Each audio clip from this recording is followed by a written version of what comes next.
मेरे प्रिय आत्मा, एक छोटी सी कहानी से मैं अपनी बात शुरू करना चाहूंगा।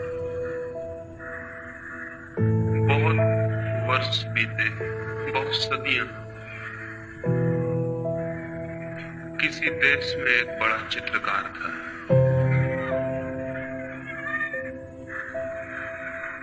वो जब अपनी युवावस्था में था, उसने सोचा कि मैं एक ऐसा चित्र बनाऊं जिसमें भगवान का आनंद झलकता हो।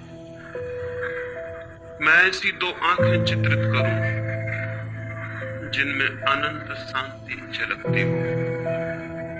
मैं ऐसे एक व्यक्ति को खोजूं, एक ऐसे मनुष्य को जिसका चित्र जीवन के जो पार है, जगत से जो दूर है, उसकी खबर लाता हो। और वो अपने देश के गांव-गांव घूमा, जंगल जंगल उसने छाना उस आदमी को जिसकी प्रतिछवि वो बना सके। और आखिर एक पहाड़ पर गाय चराने वाले एक चरवाहे को खोज लिया। उसकी आंखों में कोई झलक थी, उसके चेहरे की रूपरेखा में कोई दूर की खबर थी। उसे देखकर ही लगता था कि मनुष्य के भीतर परमात्मा भी है। उसने उसके चित्र को बनाया। उस चित्र की लाखों प्रतियां गांव-गांव, दूर-दूर के देशों में बिकी। लोगों ने उस चित्र को घर में टांग कर अपने को धन्य समझा। फिर 20 वर्ष बाद वो चित्रकार बूढ़ा हो गया था और उस चित्रकार को एक ख्याल और आया। जीवन भर के अनुभव से उसे पता चला था कि आदमी में भगवान ही अगर अकेला होता तो ठीक था, आदमी में शैतान भी दिखाई पड़ता है। उसने सोचा कि मैं एक चित्र और बनाऊं जिसमें आदमी के भीतर शैतान की छवि हो, तब मेरे दोनों चित्र पूरे मनुष्य के चित्र बन सके। वो फिर गया बुढ़ापे में, जुआ घरों में, शराब खानों में, पागल घरों में। उसने खोजबीन की उस आदमी की जो आदमी ना हो, शैतान हो, जिसकी आंखों में नरक की लपटें जलती हो, जिसके चेहरे की आकृति उस सब का स्मरण दिलाती हो जो अशुभ है, कुरूप है, असुंदर है।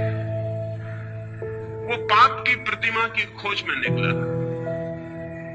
एक प्रतिमा उसने परमात्मा की बनाई थी, वो एक प्रतिमा पाप की भी बनाना चाहता था।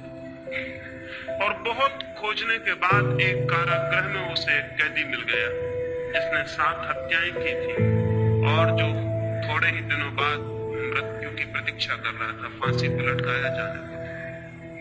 उस आदमी की आंखों में नरक के दर्शन होते थे, घृणा जैसे साक्षात थी। उस आदमी की चेहरे की रूपरेखा ऐसी थी कि वैसा गुरु मनुष्य खोजना मुश्किल है। उसने उसके चित्र को बनाया। जिस दिन उसका चित्र बन के पूरा हुआ, वो अपने पहले चित्र को भी लेकर कारागृह में आया और दोनों चित्रों को पास पास रख के देखने लगा कि कौन सी कलाकृति श्रेष्ठ बनी। तय करना मुश्किल था। चित्रकार खुद भी मुक्त हो गया था। दोनों ही चित्र अद्भुत थे। कौन सा श्रेष्ठ था? कला की दृष्टि से ये तय करना मुश्किल था। और तभी उस चित्रकार को पीछे किसी के रोने की आवाज सुनाई पड़ी। लौट कर देखा तो वो कैदी जंजीरों में बंधा रो रहा है जिसकी उसने तस्वीर बनाई थी। वो चित्रकार हैरान हुआ। उसने कहा कि मेरे दोस्त, तुम क्यों रोते हो? चित्रों को देखकर तुम्हें क्या तकलीफ हुई? उस आदमी ने कहा, मैंने इतने दिन तक छिपाने की कोशिश की, लेकिन आज मैं हार गया हूं। शायद तुम्हें पता नहीं कि पहली तस्वीर भी तुमने मेरी ही बनाई थी। ये दोनों तस्वीरें मेरी। 20 साल पहले पहाड़ पर जो आदमी तुम्हें मिला था, वो मैं ही। और इसलिए रोता हूं कि मैंने 20 साल में कौन सी यात्रा कर ली, स्वर्ग से नरक की, परमात्मा से पाप की। पता नहीं ये कहानी कहां तक सच है, सच हो या ना हो, लेकिन हर आदमी के जीवन में 2 तस्वीरें हैं। हर आदमी के भीतर शैतान है और हर आदमी के भीतर परमात्मा भी, और हर आदमी के भीतर नरक की भी संभावना है और स्वर्ग की भी। हर आदमी के भीतर सौंदर्य के फूल भी खिल सकते हैं और कुरूपता के गंदे डबरे भी बन सकते हैं। प्रत्येक आदमी इन दो यात्राओं के बीच निरंतर डोल रहा है। ये दो छोर हैं जिनमें से आदमी किसी को भी छू सकता है, और अधिक लोग नरक के छोर को छू लेते हैं, और बहुत कम सौभाग्यशाली हैं जो अपने भीतर परमात्मा को उखाड़ पाते हो। क्या हम अपने भीतर परमात्मा को उखाड़ पाने में सफल हो सकते हैं? क्या हम वो प्रतिमा बनेंगे जहां परमात्मा की झलक मिले? ये कैसे हो सकता है? इस प्रश्न के साथ ही आज की दूसरी चर्चा में शुरू करना चाहता हूं। ये कैसे हो सकता है कि आदमी परमात्मा की प्रतिमा बने? ये कैसे हो सकता है कि आदमी का जीवन एक स्वर्ग बने, एक सुवास, एक सुगंध, एक सौंदर्य? ये कैसे हो सकता है कि मनुष्य उसे जान ले जिसकी कोई मृत्यु नहीं? ये कैसे हो सकता है कि मनुष्य परमात्मा के मंदिर में प्रविष्ट हो जाए? होता तो उल्टा है। बचपन में हम कहीं स्वर्ग में होते हैं और बूढ़े होते होते नरक तक पहुंच जाते हैं। होता उल्टा है। होता यह है कि बचपन के बाद जैसे रोज हमारा पतन होता है। बचपन में तो किसी इनोसेंस, किसी निर्दोष संसार का हम अनुभव करते हैं, और फिर धीरे धीरे कपट से भरा हुआ, पाखंड से भरा हुआ मार्ग हम तय करते हैं, और बूढ़े होते होते न केवल हम शरीर से बूढ़े हो जाते हैं, बल्कि हम आत्मा से भी बूढ़े हो जाते हैं। न केवल शरीर दीनहीन, जीर्ण जर्जर हो जाता है, बल्कि आत्मा भी पतित, दीन जर्जर हो जाती है। ये और इसे ही हम जीवन मान लेते हैं और समाप्त हो जाते हैं। धर्म इस संबंध में संदेह उठाना चाहता है। धर्म एक बड़ा संदेह है इस संबंध में कि यह आदमी की जीवन की यात्रा गलत है, कि स्वर्ग से हम नरक तक पहुंच जाएं। होना तो उल्टा चाहिए। जीवन की यात्रा उपलब्धि की यात्रा होनी चाहिए, कि हम दुख से आनंद तक पहुंचे, हम अंधकार से प्रकाश तक पहुंचे, हम मृत्यु से अमृत तक पहुंचे। प्राणों के प्राण की अभिलाषा और प्यास भी वही है। प्राणों में एक ही आकांक्षा है कि मृत्यु से अमृत तक कैसे पहुंचे। प्राणों में एक ही प्यास है कि हम अंधकार से आलोक को कैसे उपलब्ध हो। प्राणों की एक ही मांग है कि हम असत्य से सत्य तक कैसे जा सकते हैं। निश्चित ही सत्य की यात्रा के लिए, निश्चित ही स्वयं के भीतर परमात्मा की खोज के लिए व्यक्ति को ऊर्जा का एक संग्रह चाहिए, कंजर्वेशन चाहिए। व्यक्ति को शक्ति का एक संवर्धन चाहिए। उसके भीतर शक्ति इकट्ठी हो कि वो शक्ति का एक स्रोत बन जाए, तभी व्यक्तित्व को स्वर्ग तक ले जाया जा सकता है। स्वर्ग निर्बलों के लिए नहीं है। जीवन के सत्य उनके लिए नहीं है जो दीनहीन हो जाते हैं शक्ति को खोकर, जो जीवन की सारी शक्ति को खो देते हैं और भीतर दुर्बल और दीन हो जाते हैं। वे यात्रा नहीं कर सकते। उस यात्रा पर चढ़ने के लिए, उन पहाड़ों पर चढ़ने के लिए शक्ति चाहिए, और शक्ति का संवर्धन धर्म का सूत्र है। शक्ति का संवर्धन, कंजर्वेशन ऑफ एनर्जी। कैसे शक्ति इकट्ठी हो कि हम शक्ति के उबलते हुए भंडार हो जाएं, लेकिन हम तो दीनहीन जन हैं। सारी शक्ति खोकर हम धीरे धीरे निर्बल होते चले जाते हैं। सब खो जाता है, भीतर रिक्तता रह जाती है, खाली, भीतर एक खालीपन के अतिरिक्त और कुछ भी नहीं छूटता। हम शक्ति को कैसे खो देते हैं? मनुष्य का शक्ति को खोने का सबसे बड़ा द्वार सेक्स है। काम मनुष्य की शक्ति के खोने का सबसे बड़ा द्वार है, जहां से वो शक्ति को खोता है। और जैसे मैंने कल आपसे कहा, कोई कारण है जिसकी वजह से वो शक्ति को खोता है। शक्ति को कोई भी खोना नहीं चाहता है। कौन शक्ति को खोना चाहता है? लेकिन कुछ झलक है उपलब्धि की, उस झलक के लिए आदमी शक्ति को खोने को राजी हो जाता है। काम के क्षणों में कुछ अनुभव है, उस अनुभव के लिए आदमी सब कुछ खोने को तैयार हो जाए। अगर वो अनुभव किसी और मार्ग से उपलब्ध हो सके तो मनुष्य सेक्स के माध्यम से शक्ति को खोने को कभी भी तैयार नहीं हो सकता। क्या और कोई द्वार है उस अनुभव को पाने का? क्या और कोई मार्ग है उस अनुभूति को उपलब्ध करने का, जहां हम अपने प्राणों की गहरी से गहराई में उतर जाते हैं, जहां हम जीवन का ऊंचा से ऊंचा शिखर छूते हैं, जहां हम जीवन की शांति और आनंद की एक झलक पाते हैं? क्या कोई और मार्ग है?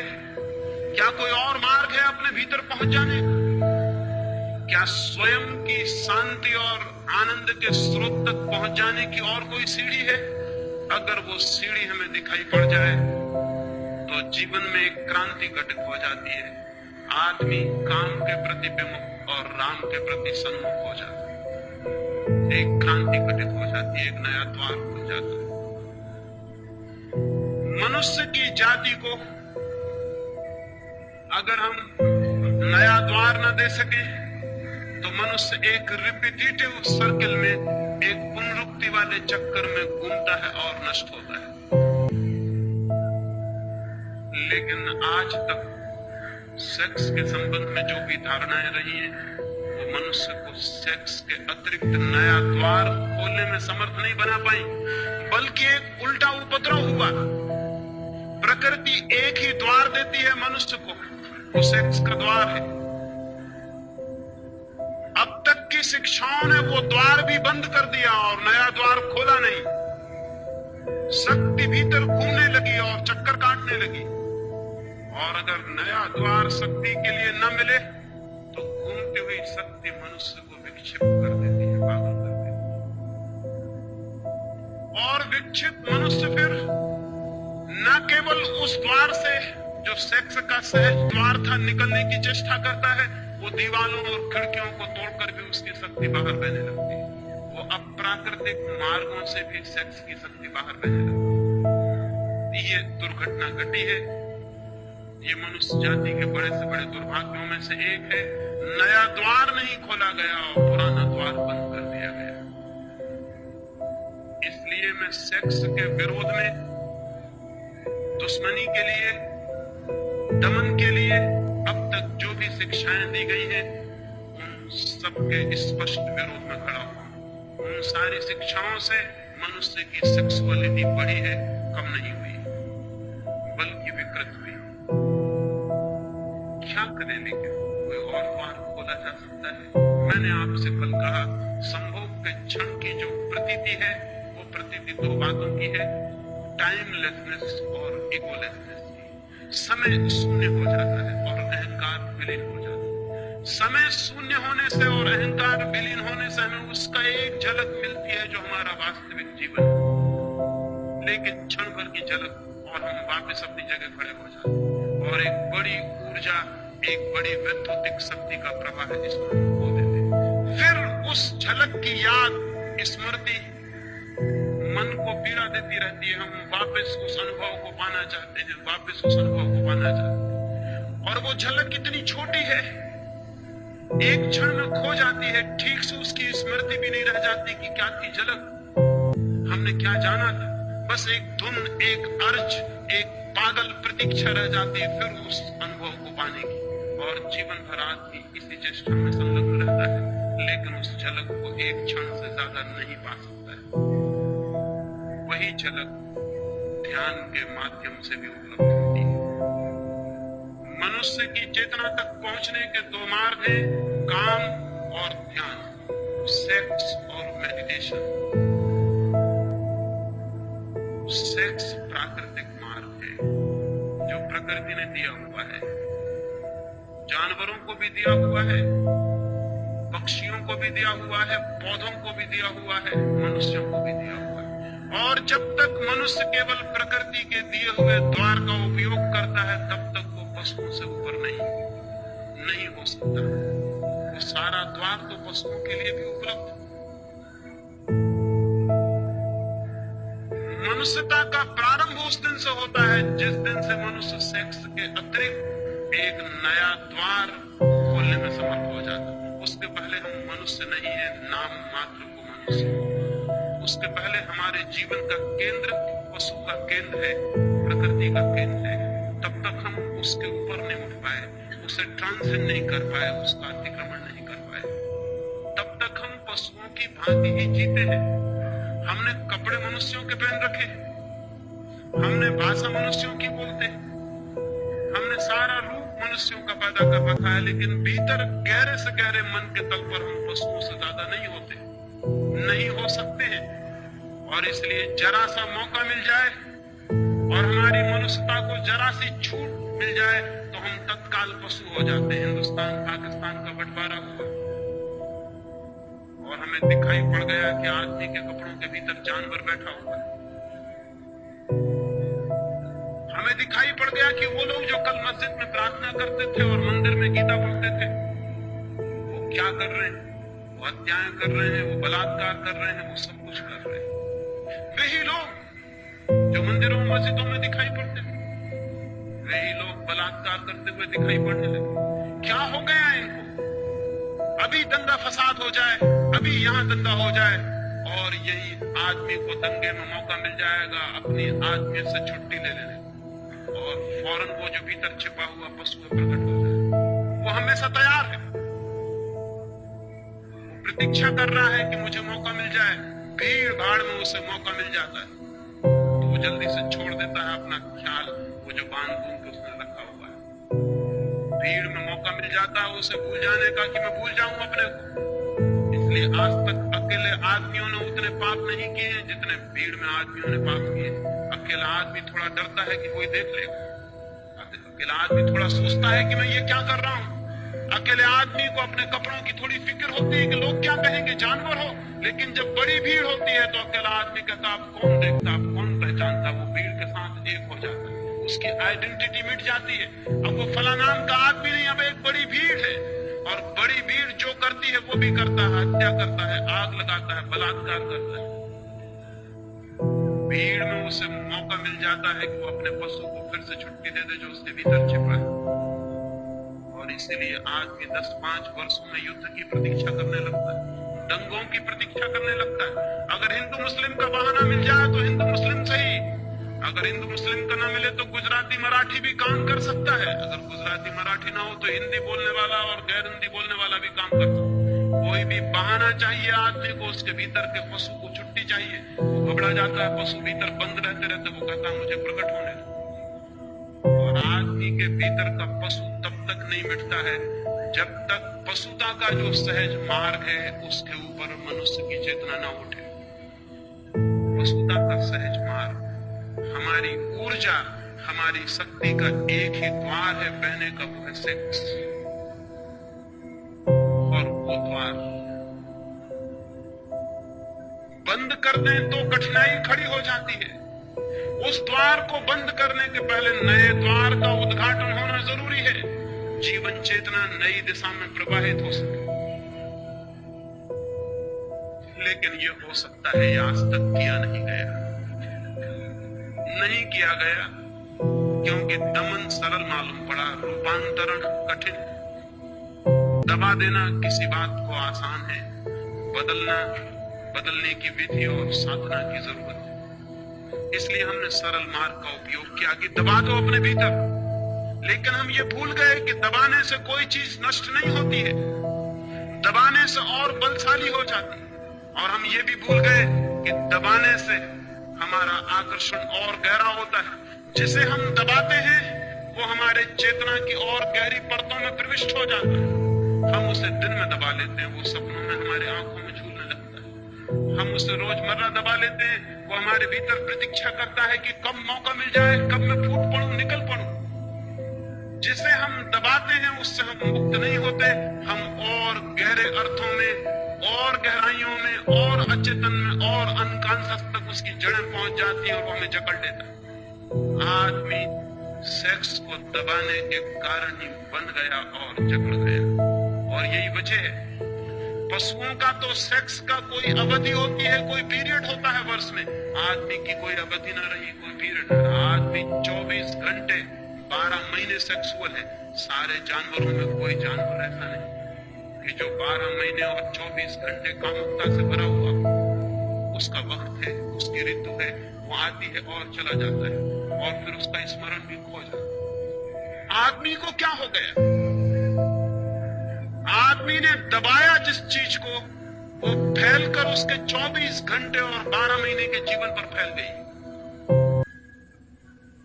कभी आपने इस पर विचार किया कि कोई पशु हर स्थिति में हर समय कामुक नहीं होता, लेकिन आदमी हर स्थिति में हर समय कामुक है। जैसे कामुकता उबल रही है, जैसे कामुकता ही सब कुछ है। ये कैसे हो गया? ये दुर्घटना कैसे संभव हुई है? पृथ्वी पर सिर्फ मनुष्य के साथ हुई है और किसी जानवर के साथ नहीं। क्यों? एक ही कारण है, सिर्फ मनुष्य ने दबाने की कोशिश की है, और जिसे दबाया वो जहर की तरह सब तक फैल गया। और दबाने के लिए हमें क्या करना पड़ा? दबाने के लिए हमें निंदा करनी पड़ी, दबाने के लिए हमें गाली देनी पड़ी, दबाने के लिए हमें अपमानजनक भावनाएं पैदा करनी पड़ी। हमें कहना पड़ा सेक्स पाप है, हमें कहना पड़ा कि सेक्स नरक है, हमें कहना पड़ा कि जो सेक्स में है वो गरेत है, निंदित है।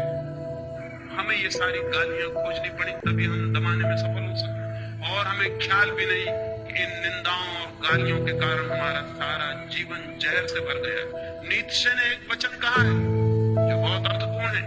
उसने कहा है कि धर्मों ने जहर खिला के सेक्स को मार डालने की कोशिश की थी। सेक्स मरा तो नहीं, सिर्फ जहरीला होकर जिंदा है। मर भी जाता तो ठीक था, वो मरा नहीं, लेकिन और गड़बड़ हो गई बात। वो जहरीला भी हो गया और जिंदा है।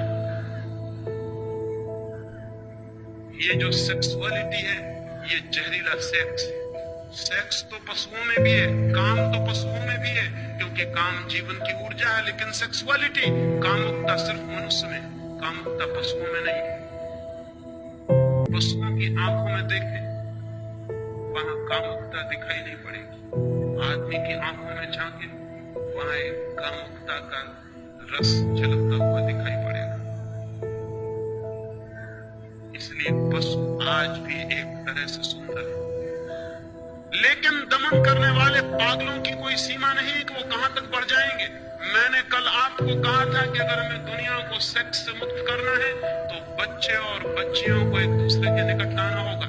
इसके पहले कि उनमें सेक्स जागे, 14 साल के पहले वे एक दूसरे के शरीर से इतने स्पष्ट रूप से परिचित हो ले कि वो आकांक्षा विलीन हो जाए। लेकिन अमेरिका में अभी अभी एक नया आंदोलन चला है, और वो नया आंदोलन वहां के बहुत धार्मिक लोग चला रहे हैं। शायद आपको पता भी ना हो, वो नया आंदोलन बड़ा अद्भुत। वो आंदोलन ये है कि सड़कों पर गाय, भैंस, घोड़े, कुत्ता, बिल्ली को भी बिना कपड़ों के नहीं निकाला जाए, उनको कपड़े पहन के निकाला जाए। उनको भी कपड़े पहनाने चाहिए, क्योंकि नंगे पशुओं को देखकर बच्चे बिगड़ सकते हैं। बड़े मजे की बात, नंगे पशुओं को देखकर बच्चे बिगड़ सकते हैं। अमेरिका के कुछ नीति शास्त्री इसके बाबत आंदोलन और संगठन और संस्थाएं बना रहे हैं कि पशुओं को भी सड़कों पर नग्न नहीं लाया जा सकता। आदमी को बचाने की इतनी कोशिशें चल रही हैं, और कोशिश बचाने की जो करने वाले लोग हैं वही आदमी को नष्ट कर रहे हैं। कभी आपने ख्याल किया कि पशु अपनी नग्नता में भी अद्भुत है और सुंदर है? उसकी नग्नता में भी वो निर्दोष है, सरल और सीधा है। कभी आपको पशु नग्न है ये भी ख्याल शायद ही आया हो। जब तक कि आपके भीतर बहुत नंगापन न छिपा हो, तब तक आपको पशु नंगा नहीं दिखाई पड़ सकता है। लेकिन वे जो भयभीत लोग हैं, वे जो डरे हुए लोग हैं, वे भय और डर के कारण सब कुछ कर रहे हैं आज तक, और उनके सब करने से आदमी रोज नीचे से नीचे उतरता जा रहा है। जरूरत तो यह है कि आदमी भी किसी दिन इतना सरल हो कि नग्न खड़ा हो सके, निर्दोष और आनंद से भरा हो। जरूरत तो ये है जैसे महावीर जैसा व्यक्ति नग्न खड़ा हो गया।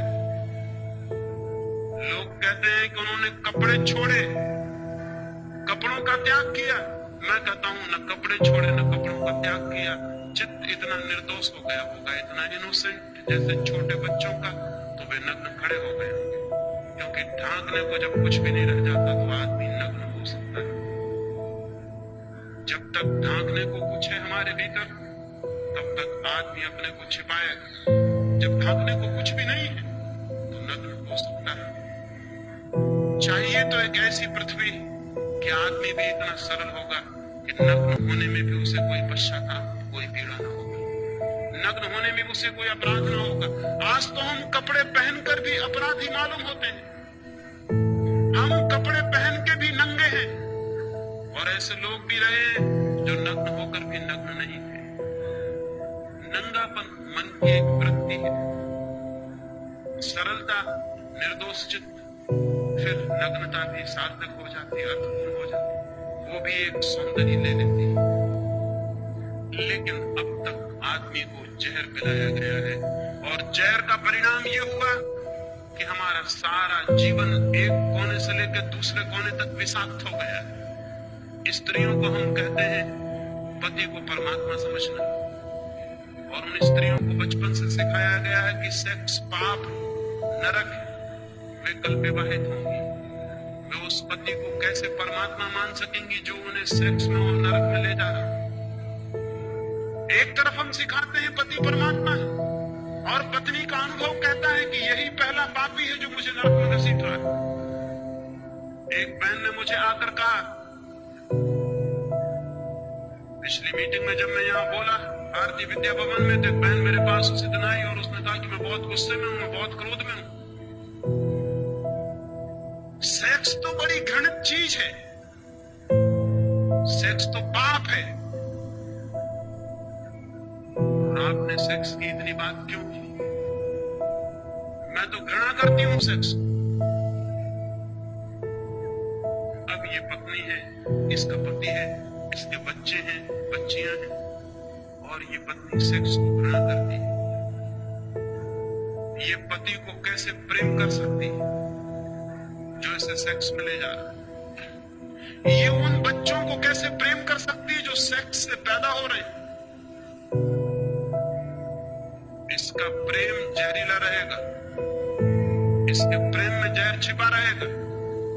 पति और इसके बीच एक बुनियादी दीवार खड़ी रहेगी, बच्चों और इसके बीच एक बुनियादी दीवार खड़ी रहेगी, क्योंकि वो सेक्स की दीवार और सेक्स की कंडेमनेशन की वृत्ति बीच में खड़ी है। ये बच्चे पाप से आए हैं, ये पति और मेरे बीच पाप का संबंध, और जिनके साथ पाप का संबंध है उनके प्रति हम मैत्रीपूर्ण हो सकते हैं, पाप के प्रति हम मैत्रीपूर्ण हो सकते हैं। सारी दुनिया का ग्रस्त जीवन नष्ट किया है सेक्स को गाली देने वाले, निंदा करने वाले लोग,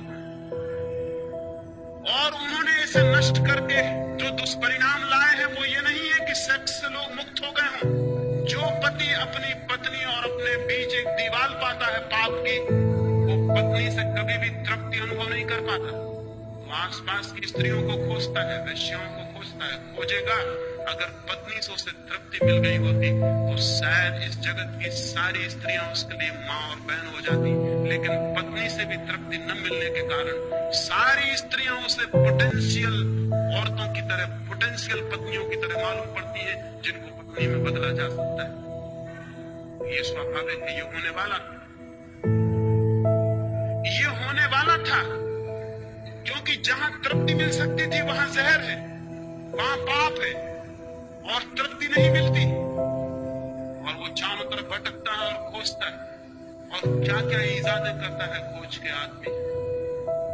अगर उन सारी इजादों को हम सोचने बैठे तो घबरा जाएंगे कि आदमी ने क्या क्या इजादें की, लेकिन एक बुनियादी बात पर ख्याल नहीं किया कि वो जो प्रेम का कुआं था, वो जो काम का कुआं था, वो जहरीला बना दिया गया। और जब पति और पत्नी के बीच जहर का भाव हो, घबराहट का भाव हो, पाप का भाव हो, तो फिर ये पाप की भावना रूपांतरण नहीं करने देगी। अन्यथा मेरी समझ ये है कि एक पति और पत्नी अगर एक दूसरे के प्रति समझ पूर्वक, प्रेम से भरे हुए, आनंद से भरे हुए और सेक्स के प्रति बिना निंदा के सेक्स को समझने की चेष्टा करेंगे तो आज नहीं कल उनके बीच का संबंध रूपांतरित हो जाने वाला है। ये हो सकता है कि कल वही पत्नी मां जैसी दिखाई पड़ने लगे। गांधी जी 1930 के करीब श्रीलंका गए थे, उनके साथ कस्तूरबा साथ थे। संयोजकों ने समझा कि शायद गांधी जी की मां साथ आई हुई है, क्योंकि गांधी जी कस्तूरबा को खुद भी बा ही कहते थे। लोगों ने समझा कि शायद उनकी मां होगी। संयोजकों ने परिचय देते हुए कहा कि गांधी जी आए हैं और बड़े सौभाग्य की बात, उनकी मां भी साथ आई हुई, वो उनके बगल में बैठे। गांधी जी के सेक्रेटरी तो घबरा गए कि ये तो भूल हमारी, हमें बताना था कि साथ में कौन है, लेकिन अब तो बड़ी देर हो चुकी थी। गांधी तो मंच पर जाके बैठ भी गए थे और बोलना शुरू कर दिया। सेक्रेटरी घबराए हुए हैं कि गांधी पीछे क्या कहेंगे। उन्हें कल्पना भी नहीं हो सकती थी कि गांधी नाराज नहीं होंगे, क्योंकि ऐसे पुरुष बहुत कम हैं जो पत्नी को मां बनाने में समर्थ हो जाते। लेकिन गांधी जी ने कहा कि सौभाग्य की बात है कि जिन मित्र ने मेरा परिचय दिया है उन्होंने भूल से एक सच्ची बात कह दी। कस्तूरबा कुछ वर्षों से मेरी मां हो गई। कभी वो मेरी पत्नी थी, लेकिन अब वो मेरी मां है। इस बात की संभावना है कि अगर पति और पत्नी काम को, संभोग को समझने की चेष्टा करें तो एक दूसरे के मित्र बन सकते हैं और एक दूसरे के काम के रूपांतरण में सहयोगी और साथी हो सकते हैं। और जिस दिन कोई पति और पत्नी अपने आपस के संभोग के संबंध को रूपांतरित करने में सफल हो जाते हैं, उस दिन उनके जीवन में पहली दफा एक दूसरे के प्रति अनुग्रह और ग्रेटिट्यूड का भाव पैदा होता है। उसके पहले नहीं। उसके पहले वे एक दूसरे के प्रति क्रोध से भरे रहते हैं।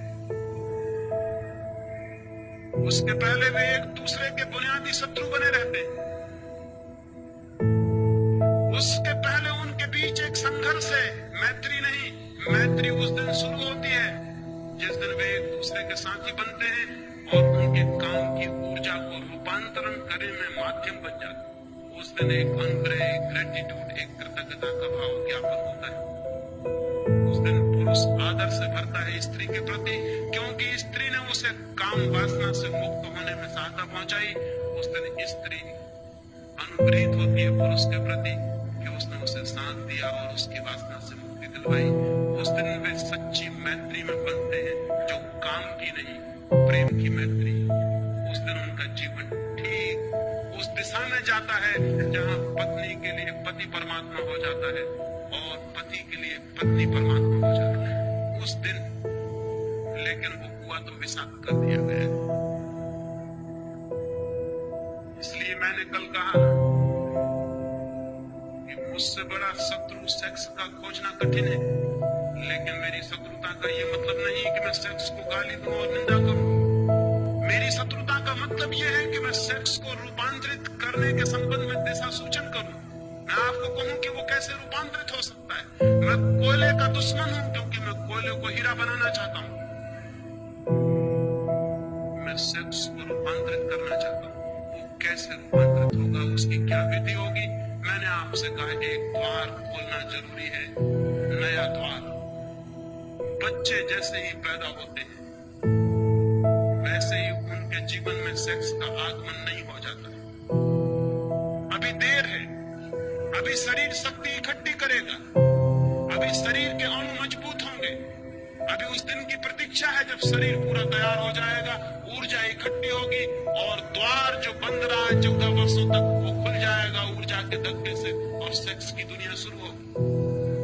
एक बार द्वार खुल जाने के बाद नया द्वार खोलना कठिन हो जाता है, क्योंकि समस्त ऊर्जाओं का नियम यह है, समस्त शक्तियों का। वे एक दफा अपना मार्ग खोज लें बहने के लिए तो वे उसी मार्ग से बहना पसंद करती। गंगा बह गई है सागर की तरफ, उसने एक बार रास्ता खोज लिया, अब वो उसी रास्ते से बही चली जाती है, बही चली जाती है। रोज रोज नया पानी आता है, उसी रास्ते से बहता हुआ चला जाता है। गंगा रोज नए रास्ते नहीं खोजती। जीवन की ऊर्जा भी एक रास्ता खोज लेती है, फिर वो उसी से बहती चली जाती है।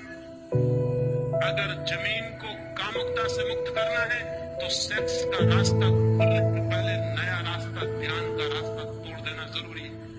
एक एक छोटे बच्चे को ध्यान की अनिवार्य शिक्षा और दीक्षा मिलनी चाहिए। तो हम उसे सेक्स के विरोध की दीक्षा देते हैं, जो कि अत्यंत मूर्खतापूर्ण है। सेक्स के विरोध की दीक्षा नहीं देनी है, शिक्षा देनी है ध्यान की, पॉजिटिव, कि वो ध्यान को कैसे उपलब्ध हो। और बच्चे ध्यान को जल्दी उपलब्ध हो सकते हैं क्योंकि अभी उनकी ऊर्जा का कोई भी द्वार खुला नहीं, अभी वो द्वार बंद है, अभी ऊर्जा संरक्षित है। अभी कहीं भी नए द्वार पर धक्के दिए जा सकते हैं और नया द्वार खोला जा सकता है। फिर यही बूढ़े हो जाएंगे और इन्हें ध्यान में पहुंचना अत्यंत कठिन हो जाएगा। ऐसे ही जैसे एक नया पौधा पैदा होता है, उसकी शाखाएं कहीं भी झुक जाती हैं, कहीं भी झुकाई जा सकती हैं, फिर वही बूढ़ा वृक्ष हो जाता है। फिर हम उसकी शाखाओं को झुकाने की कोशिश करते हैं, फिर शाखाएं टूट जाती हैं, झुकती नहीं। बूढ़े लोग ध्यान की चेष्टा करते हैं दुनिया में, जो बिल्कुल ही गलत है। ध्यान की सारी चेष्टा छोटे बच्चों पर की जानी चाहिए। लेकिन मरने के करीब पहुंच के आदमी ध्यान में उत्सुक होता है, पूछता है ध्यान क्या, योग क्या, हम कैसे शांत हो जाएं? जब जीवन की सारी ऊर्जा खो गई, जब जीवन के सब रास्ते सख्त और मजबूत हो गए, जब झुकना और बदलना मुश्किल हो गया, तब वो पूछता है अब मैं कैसे बदल जाऊं? एक पैर आदमी कब्र में डाल लेता है, दूसरा पैर बाहर रख के पूछता है ध्यान का कोई रास्ता है?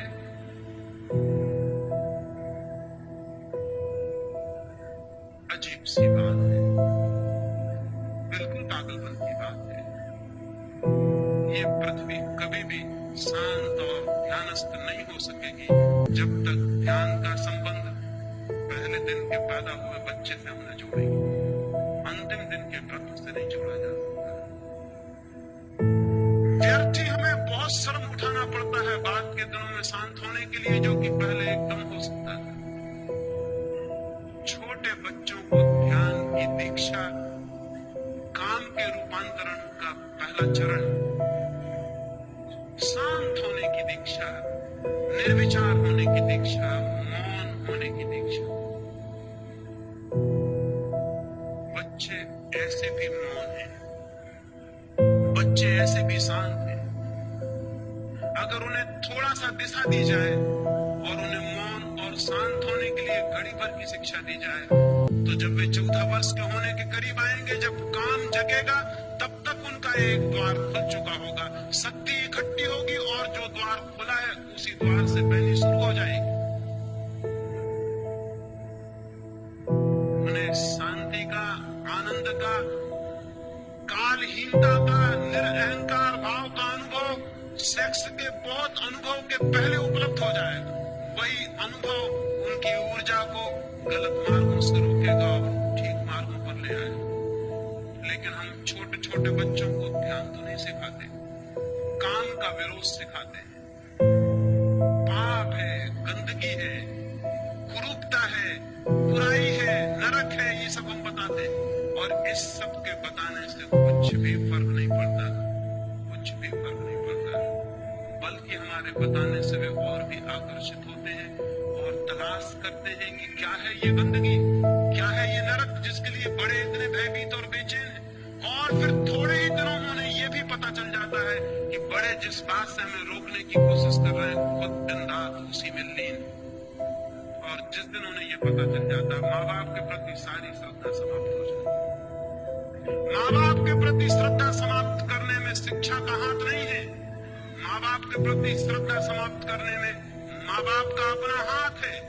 आप जिन बातों के लिए बच्चों को गंदा कहते हैं, बच्चे बहुत जल्दी पता लगा लेते हैं। उन सारी गंदगियों में आप भली भांति लवली है। आपकी दिन की जिंदगी दूसरी है और रात की दूसरी। आप कहते कुछ है, करते कुछ है। छोटे बच्चे बहुत एक्यूट ऑब्जर्वर होते हैं, बहुत गौर से निरीक्षण करते रहते हैं कि क्या हो रहा है घर में। वो देखते हैं कि माँ जिस बात को गंदा कहती है, बाप जिस बात को गंदा कहता है, वही गंदी बात दिन रात घर में चल रही। इसका उन्हें बहुत जल्दी भूत हो जाता है। उनका सारा श्रद्धा का भाव विलीन हो जाता है कि धोखेबाज है ये माँ बाप, पाखंडी है, हिपोक्रेट है, ये बातें कुछ और कहते हैं, करते कुछ और है। और जिन बच्चों का माँ बाप पर से विश्वास उठ गया, वो बच्चे परमात्मा पर कभी विश्वास नहीं कर सकेंगे, इसको याद रखना। क्योंकि बच्चों के लिए परमात्मा का पहला दर्शन माँ बाप में होता है। अगर वो वहीं खंडित हो गया तो ये बच्चे भविष्य में नास्तिक हो जाने वाले। बच्चों को पहले परमात्मा की प्रतीति अपने माँ बाप की पवित्रता से होती है। पहली दफा बच्चे माँ बाप को ही जानते हैं निकटतम, और उनसे ही उन्हें पहली दफा श्रद्धा और रिवरेंस का भाव पैदा होता है। अगर वही खंडित हो गया तो इन बच्चों को मरते दम तक वापस परमात्मा के रास्ते पे लाना मुश्किल हो जाएगा। क्योंकि पहला परमात्मा ही धोखा दे गया, जो माँ थी, जो बाप था, वही धोखेबाज है।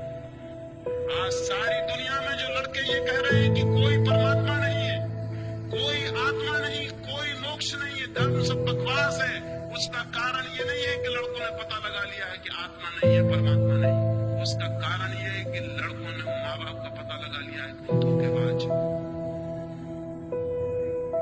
और ये सारा धोखा सेक्स के आसपास केंद्रित है। ये सारा धोखा सेक्स के केंद्र पर खड़ा हुआ है। बच्चों को ये सिखाने की जरूरत नहीं कि सेक्स पाप है, बल्कि ईमानदारी से ये सिखाने की जरूरत है कि सेक्स जिंदगी का एक हिस्सा है और तुम सेक्स से ही पैदा हुए और हमारी जिंदगी में वो है, ताकि बच्चे सरलता से माँ बाप को समझ सके और जब जीवन को वो जाने तो वो आदर से भर सके कि माँ बाप सच्चे और ईमानदार थे। उनको जीवन में आस्तिक बनाने में इससे बड़ा संबल और कुछ भी नहीं होगा कि वो अपने माँ बाप को सच्चा और ईमानदार अनुभव कर सके। लेकिन आज सब बच्चे जानते हैं कि माँ बाप बेईमान और धोखेबाज। ये बच्चे और माँ बाप के बीच एक कलह का कारण बनता है। सेक्स का दमन पति और पत्नी को तोड़ दिया है, माँ बाप और बच्चों को तोड़ दिया। नहीं, सेक्स का विरोध नहीं, निंदा नहीं, बल्कि सेक्स की शिक्षा दी जानी चाहिए। जैसे ही बच्चे पूछने को तैयार हो जाएं, जो भी जरूरी मालूम पड़े, जो उनके समझ के योग मालूम पड़े, वो सब उन्हें बता दिया जाना चाहिए, ताकि वे सेक्स के संबंध में अति उत्सुक न हो, ताकि उनका आकर्षण न पैदा हो, ताकि वो दीवाने होकर गलत रास्तों से जानकारी पाने की कोशिश न करें। आज बच्चे सब जानकारी पा लेते हैं यहाँ वहां से,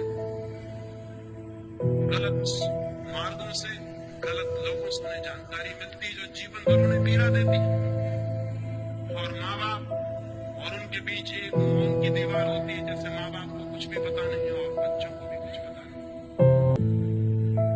उन्हें सेक्स की सम्यक शिक्षा मिलनी चाहिए, राइट एजुकेशन। और दूसरी बात, उन्हें ध्यान की दीक्षा मिलनी चाहिए, कैसे मौन हो, कैसे शांत हो, कैसे निर्विचार हो। और बच्चे तत्क्षण निर्विचार हो सकते हैं, मौन हो सकते हैं, शांत हो सकते हैं। 24 घंटे में 1 घंटे अगर बच्चों को घर में मौन में ले जाने की व्यवस्था हो, निश्चित ही वे मौन में तभी जा सकेंगे जब आप भी उनके साथ मौन बैठ सकें। हर घर में 1 घंटा मौन का अनिवार्य होना चाहिए। एक दिन खाना न मिले घर में तो चल सकता है, लेकिन 1 घंटा मौन के बिना घर नहीं चल सकता। वो घर झूठा है, उस घर को परिवार कहना गलत है जिस परिवार में 1 घंटे की मौन की दीक्षा नहीं। वो 1 घंटे का मौन 14 वर्षों में उस दरवाजे को तोड़ देगा, रोज धक्के मारेगा, उस दरवाजे को तोड़ देगा जिसका नाम ध्यान है। जिस ध्यान से मनुष्य को समयहीन, टाइमलेसनेस, इगोलेसनेस, अहंकार शून्य अनुभव होता है, जहां से आत्मा की झलक मिलती है। वो झलक सेक्स के अनुभव के पहले मिल जानी जरूरी है। अगर वो झलक मिल जाए तो सेक्स के प्रति अतिशय दौड़ समाप्त हो जाएगी, ऊर्जा इस नए मार्ग से बहने लगेगी। ये मैं पहला चरण कहता हूँ।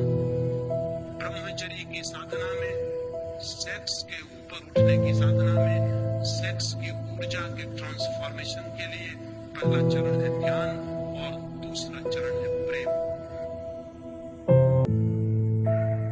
बच्चे को बचपन से ही प्रेम की दीक्षा दी जानी चाहिए। हम अब तक यही सोचते रहे हैं कि प्रेम की शिक्षा मनुष्य को सेक्स में ले जाएगी, ये बात अत्यंत भ्रांत है। सेक्स की शिक्षा तो मनुष्य को प्रेम में ले जा सकती है, लेकिन प्रेम की शिक्षा कभी किसी मनुष्य को सेक्स में नहीं ले जाती। बल्कि सच्चाई उल्टी है, जितना प्रेम विकसित होता है उतनी ही सेक्स की ऊर्जा प्रेम में रूपांतरित होकर बढ़नी शुरू हो जाती है। जो लोग जितने कम प्रेम से भरे होते हैं उतने ही ज्यादा कामुक होंगे, उतने ही सेक्सुअल होंगे। जिनके जीवन में जितना कम प्रेम है उनके जीवन में उतनी ही ज्यादा घृणा होगी। जिनके जीवन में जितना कम प्रेम है उनके जीवन में उतना ही विद्वेष होगा। जिनके जीवन में जितना कम प्रेम है उनके जीवन में उतनी ही ईर्ष्या होगी। जिनके जीवन में जितना कम प्रेम है उतनी ही उनके जीवन में प्रतिस्पर्धा होगी। जिनके जीवन में जितना कम प्रेम है उनके जीवन में उतनी चिंता और दुख होगा।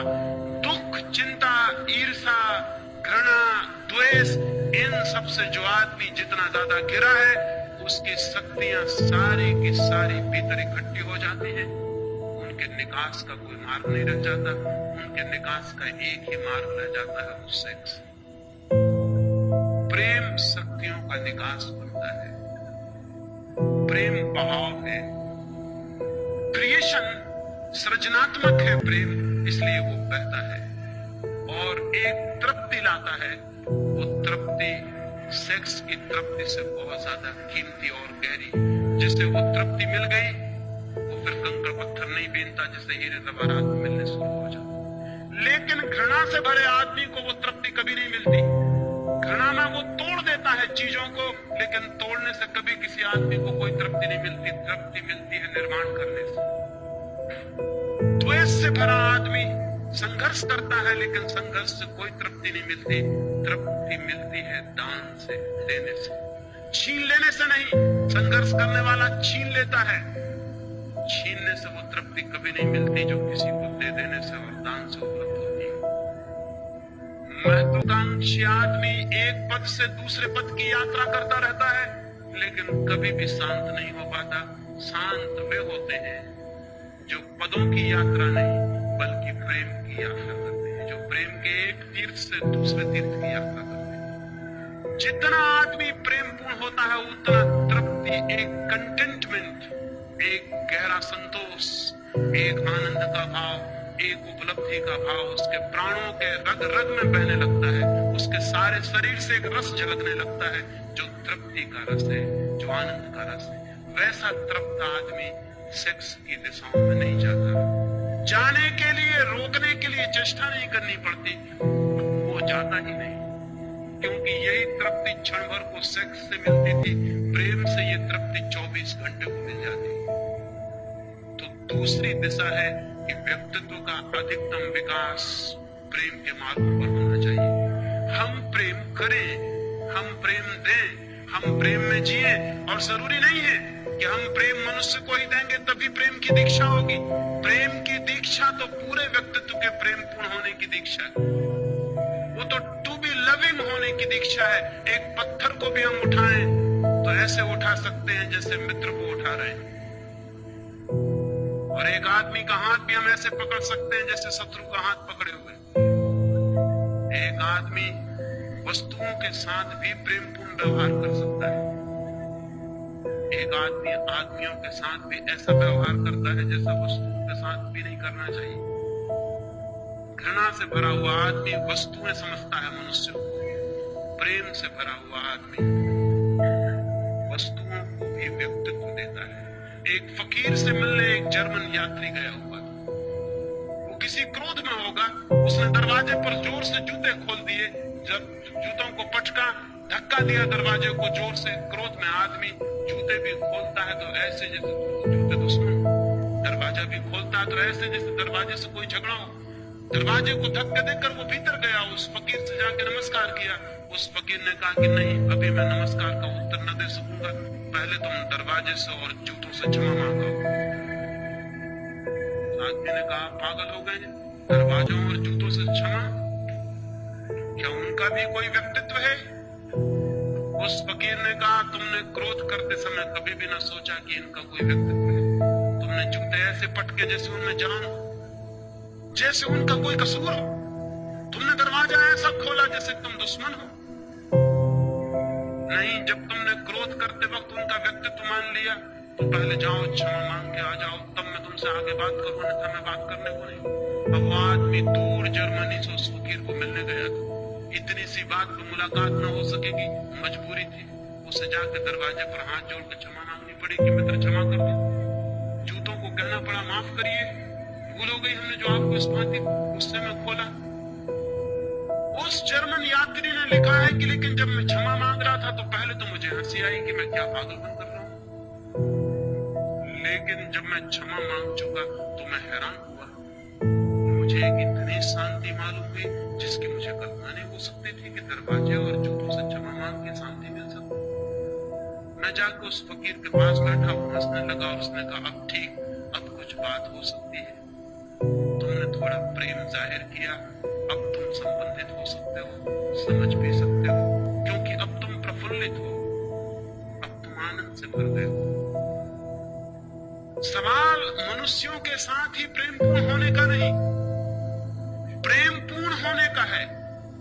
ये सवाल नहीं है कि माँ को प्रेम दो, ये गलत बातें हैं।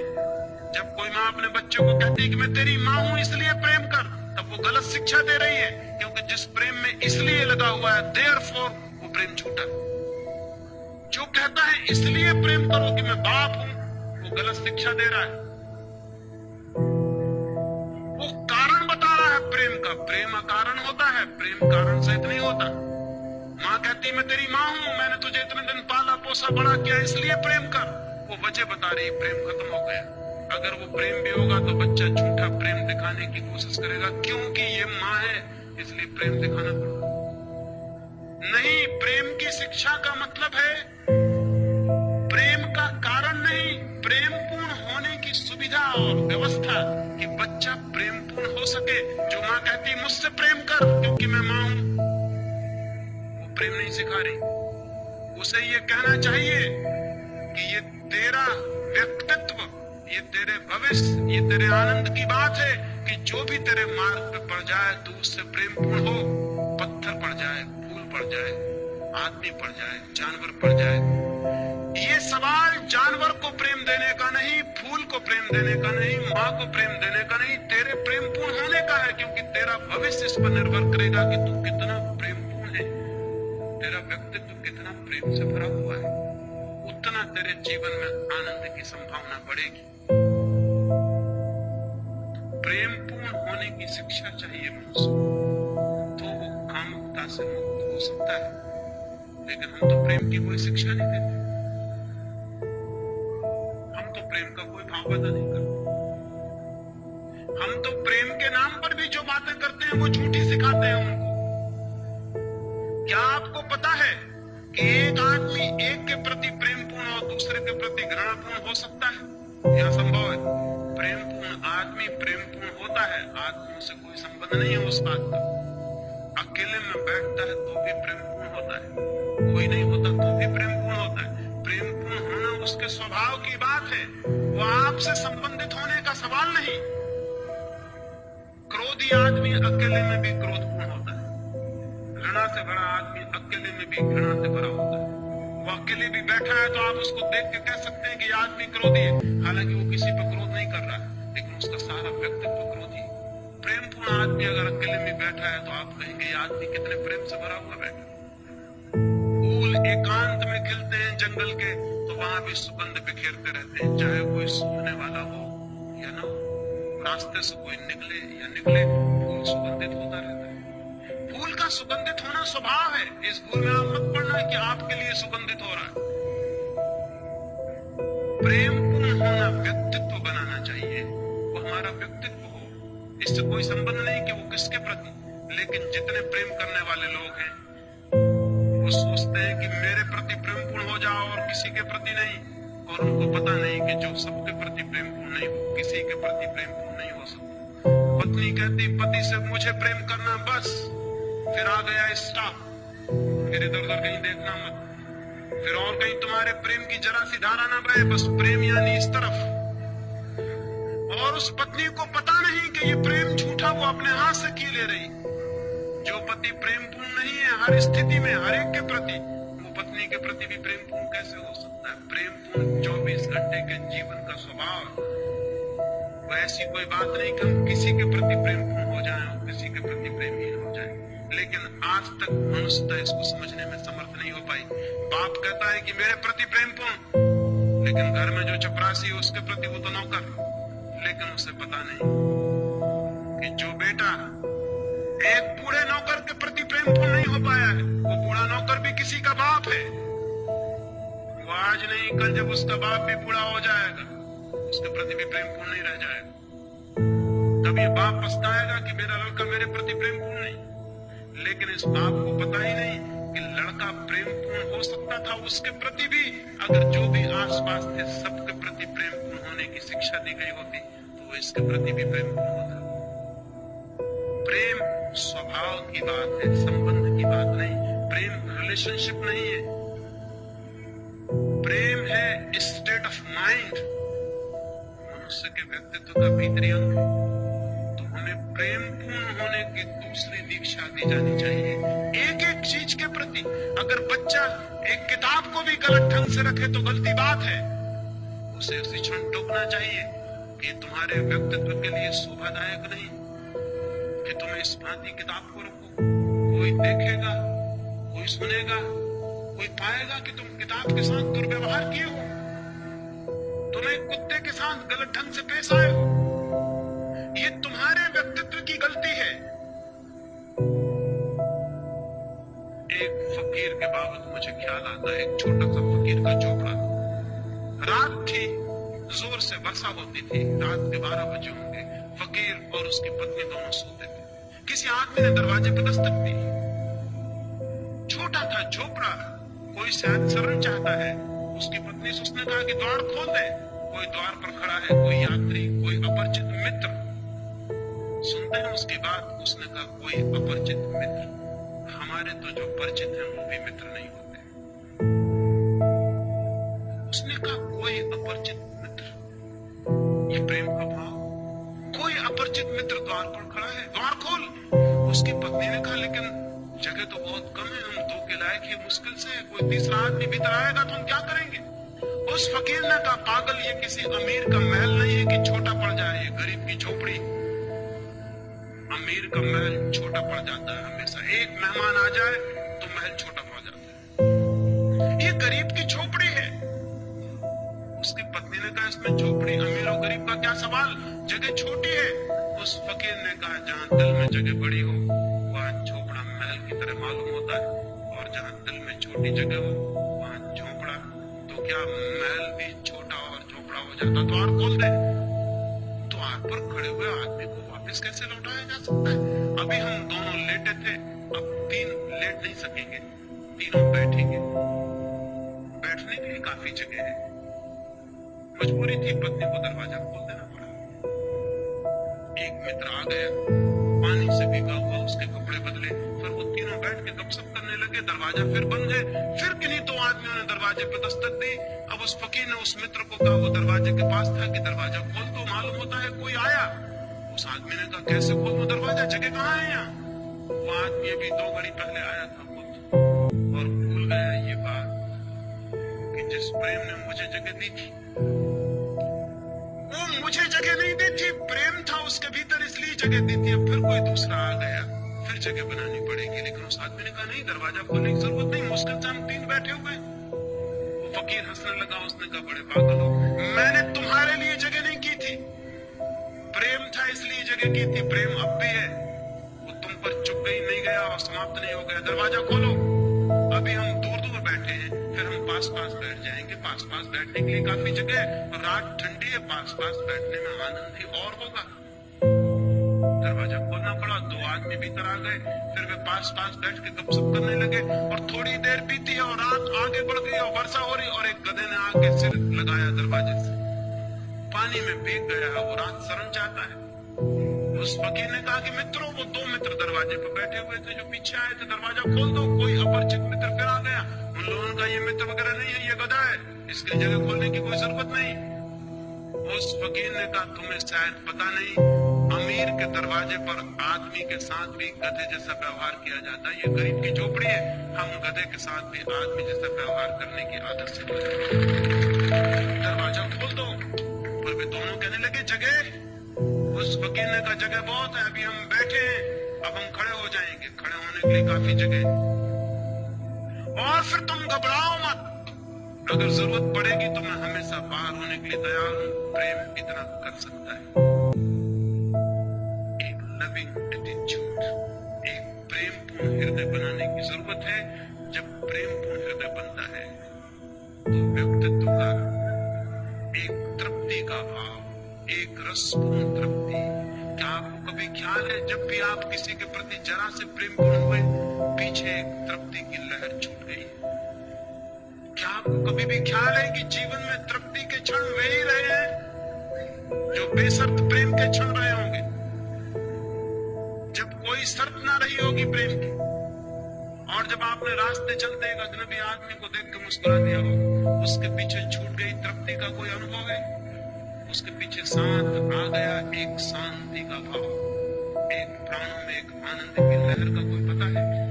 जब राह चलते किसी आदमी को उठा लिया हो, किसी गिरते को संभाल लिया हो, किसी बीमार को एक फूल दे दिया हो, इसलिए नहीं कि वो आपकी माँ है, इसलिए नहीं कि वो आपका पिता है, नहीं वो आपका कोई भी नहीं है, लेकिन एक फूल किसी बीमार को दे देना आनंदपूर्ण है।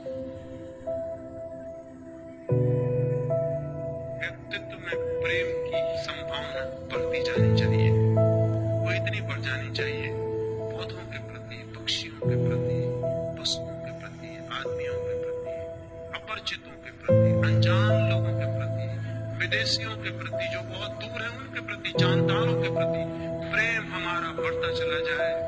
जितना प्रेम हमारा बढ़ता है उतनी ही सेक्स की जीवन में संभावना कम होती चली जाती है। प्रेम और ध्यान दोनों मिलकर उस दरवाजे को खोल देते हैं जो परमात्मा का दरवाजा है। प्रेम धन ध्यान बराबर परमात्मा। प्रेम और ध्यान का जोड़ हो जाए और परमात्मा उपलब्ध हो जाए, उस उपलब्धि से जीवन में ब्रह्मचर्य फलित होता है। फिर सारी ऊर्जा एक नए ही मार्ग पर ऊपर चढ़ने लगती, फिर बह बह के निकल नहीं जाती, फिर जीवन से बाहर निकल के व्यर्थ नहीं हो जाती, फिर जीवन के भीतरी मार्गों पर गति करने लगती। उसका एक ऊर्ध्व गमन, एक ऊपर की तरफ यात्रा शुरू होती। अभी हमारी यात्रा नीचे की तरफ है। सेक्स ऊर्जा का अधोगमन, नीचे की तरफ बह जाना है।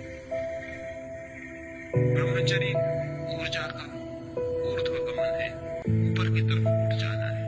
प्रेम और ध्यान ब्रह्मचर्य के सूत्र हैं।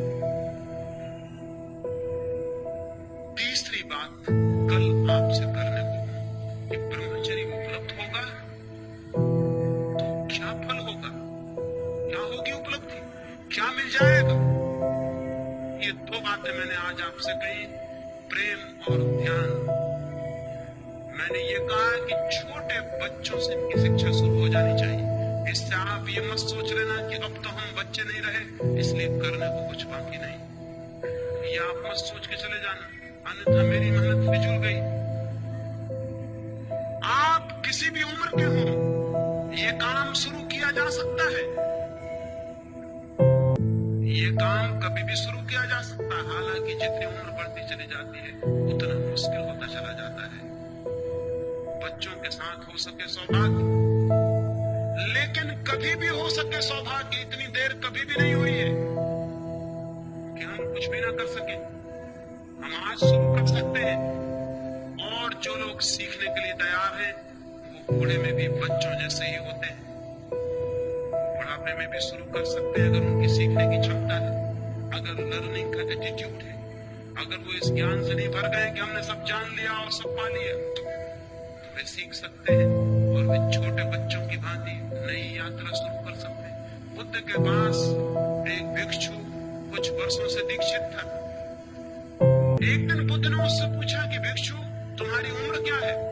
उस भिक्षु ने कहा मेरी उम्र 5 वर्ष। बुद्ध कहने लगे 5 वर्ष? तुम तो कोई 70 वर्ष के मालूम पड़ते हो, कैसा झूठ बोलते हो? उस भिक्षु ने कहा लेकिन 5 वर्ष पहले ही मेरे जीवन में ध्यान की किरण फूटी। 5 वर्ष पहले ही मेरे जीवन में प्रेम की वर्षा हुई। उसके पहले मैं जीता था वो सपने में जीना था, वो नींद में जीना था, उसकी गिनती अब मैं नहीं करता हूँ, कैसे करूँ? जिंदगी तो इधर 5 वर्षों से शुरू हुई, इसलिए मैं कहता हूँ मेरी उम्र 5 वर्ष। बुद्ध ने अपने भिक्षुओं से कहा, भिक्षुओं इस बात को ख्याल में रख लेना, अपनी उम्र आज से तुम भी इसी तरह जोड़ना, यही उम्र को नापने का ढंग समझना। अगर प्रेम और ध्यान का जन्म नहीं हुआ है तो उम्र फिजूल चली गई। अभी आपका ठीक जन्म भी नहीं हुआ है और कभी भी इतनी देर नहीं हुई जबकि हम प्रयास करें, श्रम करें और हम अपने नए जन्म को उपलब्ध न हो जाए। इसलिए मेरी बात से ये नतीजा मत निकाल लेना कि आप तो बचपन के पार हो चुके, इसलिए ये बात आने वाले बच्चों के लिए। कोई आदमी किसी भी क्षण इतने दूर नहीं निकल गया है कि वापस न लौट आए। कोई आदमी कितने ही गलत रास्तों पर चला हो, ऐसी जगह नहीं पहुंच गया है कि ठीक रास्ता उसे दिखाई न पड़ सके। कोई आदमी कितने ही हजारों वर्षों से अंधकार में रह रहा हो, इसका मतलब ये नहीं है कि वो दिया जलाएगा तो अंधकार कहेगा कि मैं 1000 वर्ष पुराना हूँ, इसलिए नहीं टूटता। दिया जलाने से एक दिन का अंधकार भी टूटता है, 1000 साल का अंधकार भी उसी तरह टूट जाता है। दिया जलाने की चेष्टा बचपन में आसानी से हो सकती है, बाद में थोड़ी कठिनाई है, लेकिन कठिनाई का अर्थ असंभावना नहीं है। कठिनाई का अर्थ है थोड़ा ज्यादा श्रम, कठिनाई का अर्थ है थोड़ा ज्यादा संकल्प, कठिनाई का अर्थ है थोड़ा ज्यादा लगन पूर्वक, ज्यादा सातत्य से तोड़ना पड़ेगा व्यक्तित्व की जो बंदी धाराएं हैं उनको, और नए मार्ग खोलने पड़ेंगे। लेकिन जब नए मार्ग की जरा सी भी किरण फूटनी शुरू होती है तो सारा श्रम ऐसा लगता है कि हमने कुछ भी नहीं किया और बहुत कुछ पा लिया है। जब एक किरण भी आती है उस आनंद की, उस सत्य की, उस प्रकाश की, तो लगता है हमने तो बिना कुछ किए पा लिया है, क्योंकि हमने जो किया था उसका तो कोई भी मूल्य नहीं था। जो हाथ में आ गया है वो तो अमूल्य है। इसलिए ये भाव मन में आप न लेंगे, ऐसी मेरी प्रार्थना है। मेरी बातों को इतनी शांति और प्रेम से सुना, उसके लिए बहुत बहुत अनुग्रहित हूँ। और अंत में सबके भीतर बैठे परमात्मा को प्रणाम करता हूँ, मेरे प्रणाम स्वीकार करें।